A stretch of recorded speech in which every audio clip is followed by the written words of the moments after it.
eleitoral sempre rende boas histórias, né? E nos últimos dias, a novela aí do senador Cleitinho, em Minas Gerais, tem agitado o cenário da política nacional. Na noite dessa quarta, o parlamentar lhe disse, durante uma entrevista coletiva, que é sim candidato ao governo do estado. Vamos ver o que é que ele falou. Falei o seguinte, hora que passar a Copa do Mundo, eu vou anunciar minha candidatura. A partir que veio a questão da Copa do Mundo, meu irmão foi para o hospital para poder fazer o transplante. Quando ele faz o transplante, infelizmente, agravou a situação dele. Ficou mais uns dias internado até vir falecer. Como é que eu vou lançar uma candidatura com meu irmão? Eu de luto. Que clima que eu tenho para fazer uma coisa dessa? Não tinha situação nenhuma semana passada para me poder fazer isso. Depois da Copa do Mundo, eu enterrei o meu irmão. E aí veio a convenção, que foi sábado agora. Eu falei isso pro pessoal do partido. Gente, eu não vou conseguir na convenção. Eu não tenho ainda cabeça, ainda energia para poder ir para uma convenção. Para poder lançar uma candidatura agora. Tá fazendo agora, exatamente no dia da convenção, uma semana que eu enterrei meu irmão. A minha mãe ainda não está bem.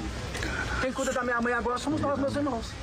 Então, teve todo um processo, e eu expliquei isso para o partido. Eu não vou conseguir na convenção. Aí eu mandei uma mensagem para o presidente, que fica claro aqui, o meu respeito e admiração pelo presidente Marcos Pereira. Eu não tenho nada para falar dele, não precisa falar bem. Só que eu entendo também essa questão do partido, de entender também. O partido precisa coligar, o partido precisa fazer articulações. Então o partido também estava nessa questão, se precisa se posicionar. E eu entendo, é legítimo eles pedirem isso, mas como é legítimo também, eu passar por essa dor. Eu estou numa situação de luta ainda. Até enquanto meu irmão morreu, até agora não tinha publicado nada meu nas redes sociais. Nada, só dentro de casa, quieto. Eu ainda falei isso para vários amigos meus que estão aqui, polícia estão aqui. Eu estou sem atitude, sem ação, eu não dou conta de fazer nada. Eu não consigo ir nessa convenção agora. Foi simplesmente isso. E eu falei, mandei uma mensagem pro Marcos Pereira, se eu não me engano, no domingo, depois da convenção. Presidente, eu serei candidato. Não foi, Falcão? Foi isso. Eu serei candidato a governador. A gente ficou de conversar essa semana. E que fique claro aqui, parece que começa a quantidade de conversa fiada, a quantidade de mentira. Parece que teve uma reunião ontem de partidos e o presidente não participou, o Marcos Pereira. Quem participou foi outro partido, PT, União, PL, dizendo que eu estava nessa reunião, eu, Falcão. Mentira! A gente estava em reunião nenhuma não, que eu aceitei não ser candidato. Mentira! Eu sou candidato!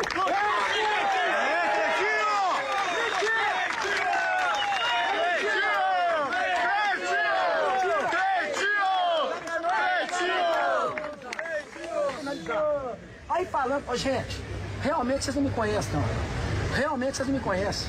Dizendo que eu ia, aceitei não vir mais candidato, que eu ia apoiar a chapa.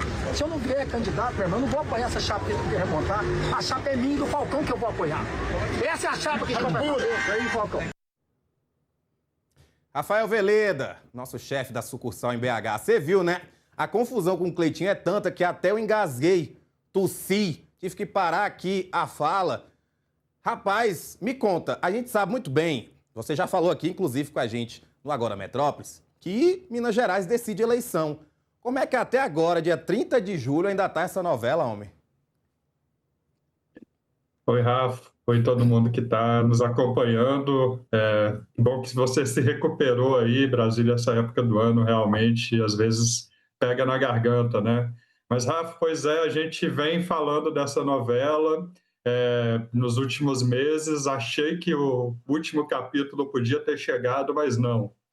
Cleitinho foi barrado ontem, né, pela direção nacional do Republicanos, a candidatura dele, depois dele fazer suspense, enrolar, dar sinais trocados e não ir, perderam a paciência com ele, o Marcos Pereira, e aí ele falou, agora eu quero ir. Horas depois de ter uma nota falando que ele não ia ter essa candidatura, ele chamou o povo para a praça lá em Divinópolis, a imprensa, falou que é isso que a gente viu agora há pouco, essas cenas, né? Que é candidato, que não fez acordo nenhum, e hoje, né, isso foi ontem à noite, hoje ele está tentando falar com o Marcos Pereira, ele viajou para São Paulo tentar essa reunião, e a gente está aqui na expectativa, né, do novo capítulo, que podemos dizer agora, parece que Cleitinho não vai ter chapa para concorrer, e estamos com a eleição reaberta aqui em Minas Gerais. Ô Rafa, me conta o seguinte, essa indecisão do Cleitinho, que agora parece que decidiu, mas enfim, a gente, como eu disse, estamos na boca da campanha. A campanha começa dia 15 de agosto, hoje é dia 30 de julho. Ela prejudica quem no cenário nacional? Flávio Bolsonaro, Lula, porque a gente sabe, o palanque em Minas é extremamente necessário. Prejudica a direita, Rafa. Estava todo mundo esperando o Cleitinho. O Cleitinho é uma pessoa bem próxima ao Flávio Bolsonaro e o Flávio queria estar no palanque de Cleitinho, queria dividir esse palanque com ele. Cleitinho é o líder isolado em todas as pesquisas, a gente tem publicado algumas aí nessa semana, e o Cleitinho ele aparece com 40%, enquanto seus adversários não chegam a 20%. Então, ele é uma força. Para substituí-lo, a direita preparou ali o Marcelo Aro, que é um ex-secretário aqui do governo Zema, também do governo Simões, e ele é do PP, então ele teria uma coligação grande, assim, ele teria o PP, o PL e o próprio Republicanos, que está abandonando o Cleitinho. Isso daria bastante tempo de TV, bastante dinheiro, porém tem um problema que é a mágoa do Cleitinho. 40% dos eleitores mineiros querem votar nele, ele já disse que não vai apoiar outra chapa, e ele pode, na pior das hipóteses para a direita, fazer campanha contra o Marcelo Aro e talvez se aliar a um dos outros concorrentes, né? O Cleitinho ele tem entrada, inclusive, na esquerda. Então, é uma questão que, mesmo barrando o Cleitinho, republicanos e a direita precisam agora acalmar ele, talvez fazer um acerto para colocar os aliados dele em algumas chapas, porque é isso, está todo mundo se mexendo aqui, Rafa.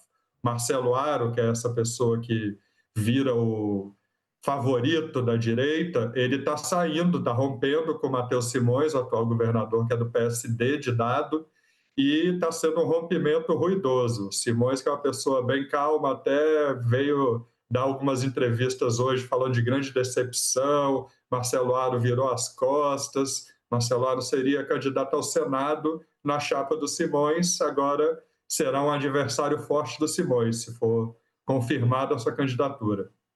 Ô Rafa, mas a análise política em Minas acredita que essa atitude do Marcos Pereira ela foi uma forma de cutucar, fazer com que o Cleitinho acordasse, ou de fato ele não está mais aguentando essa indecisão e não quer saber mais dele na campanha? O próprio Cleitinho, Rafa, falou: eu não acredito que um partido vai abrir mão de todo o meu capital político, de 40% das intenções de voto que eu tenho. E tem mais gente que pensa isso, que seria uma decisão política não muito intuitiva. Porém, Rafa, o Cleitinho ele não é visto como uma pessoa de grupo, de partido, então o Republicanos sente cada vez mais que não pode confiar nele e que, se lançasse a campanha dele, se lançar ainda, tudo pode acontecer também, né? Ele pode, por exemplo, fazer campanha contra um correligionário importante dele, ex-presidente da Câmara, Eduardo Cunha, que está no Republicanos aqui de Minas, está investindo bastante na campanha, ele quer ser deputado federal de novo, e é uma candidatura que interessa aos republicanos, mas o Cleitinho é inimigo do Eduardo Cunha. Então, o Cleitinho é um cara que bagunça muito o partido, então, por causa disso, faz algum sentido que o Marcos Pereira queira ele fora dessa candidatura e, por consequência, do partido, né? A gente crê que, se o Cleitinho tiver essa porta fechada mesmo, ele vai acabar saindo do Republicanos e indo para outro partido de direita, talvez o Novo, mais provavelmente o próprio PL. E me diz uma coisa, Rafa, quem se beneficia da esquerda em Minas com essa possível desistência do Republicanos, que a gente nunca se sabe, né? Vamos saber aí, vamos esperar os próximos capítulos, mas quem é que se beneficia caso, de fato, o Cleitinho não seja candidato? A esquerda ela tem um benefício automático, que é o jogo está reaberto, agora tem eleição. Se o Cleitinho é candidato, todo mundo dá o jogo por jogado, talvez ele levasse até no primeiro turno, tamanha aí a força eleitoral que ele vem mostrando. Sem Cleitinho, e principalmente se ele não apoiar automaticamente o Marcelo Aro, o jogo está reaberto e o candidato do Lula, aqui em Minas, que foi escolhido o deputado Patrus Ananias, ele pode tentar uma campanha um pouco mais representativa, mais competitiva, que era uma esperança que estava baixa aqui na esquerda. Mas quando a gente vê as pesquisas que a gente tem publicado, quando tira o Cleitinho do jogo, ninguém cresce muito.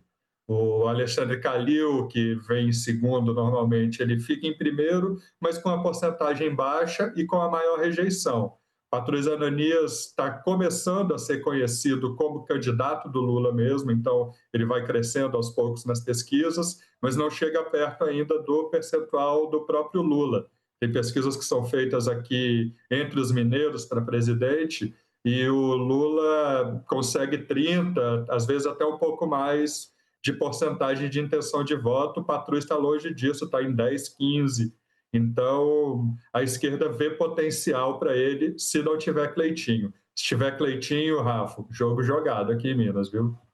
E caso não tenha Cleitinho, ele também não pode, né? Não tem mais como mudar de partido, não tem mais como, né, colocar-se de outra forma. Mas, como você deixou bem claro, tem como atrapalhar as eleições. Esse fim de semana tem alguma convenção marcada em Minas?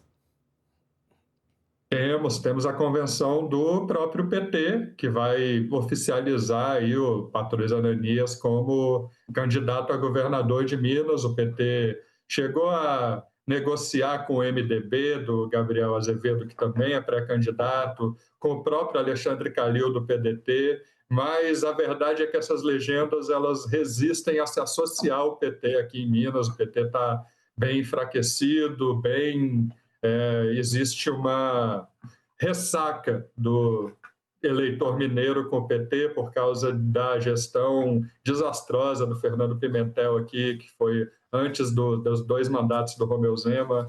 Pimentel teve uma gestão, do ponto de vista fiscal, muito ruim, chegou a atrasar salário de servidores por vários meses, então é um trauma que não passou ainda. Então, o PT vai lutar aqui, Rafa, mas é uma batalha muito difícil e a missão principal, na verdade, é dar um palanque para o presidente Lula aí na sua campanha à reeleição, para ele poder rodar o Estado na companhia aí do Patrus Ananias e dos candidatos. Tem a Marília Campos, candidata ao Senado, essa sim um pouco mais forte. Então o PT ele tenta juntar os cacos aqui em Minas para dar uma campanha digna ao Lula, que quando a gente vê também nas pesquisas que estão sendo divulgadas, o Lula no primeiro turno aparece à frente do Flávio Bolsonaro aí por uma porcentagem de pelo menos uns 5 pontos, fora aí da margem de erro. Olha, Rafa, quem diria que a gente ia ver Minas Gerais tão perto da eleição começar, ainda tão dividida. Mas é isso, campanha chegando e a gente vai continuar analisando com vocês aí em Minas. Muito obrigado por participar com a gente. Conte comigo, Rafa. Até a próxima. Olha, vamos dar